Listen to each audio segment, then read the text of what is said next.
Hi everyone, in front of me I've got HUAWEI Nova Y91 and let me share with you how to turn off running apps on this device.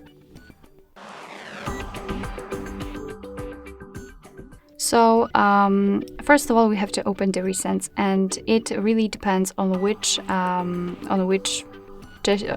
navigation type you've got set. If you've got 3 buttons navigation, you will have to tap on the button with a square icon and then you will open the recents.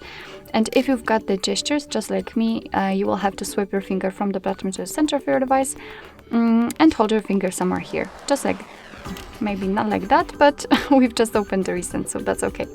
As you can see, we've got all previously opened apps, and if you want to, you can close, for example, only one of it, simply find it and swipe it up just like that.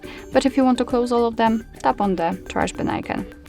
We've got the information that the device is in the optimal condition. Of course, we can check it.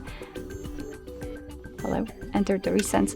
We've got no recent apps, which simply means that we just successfully closed all of them.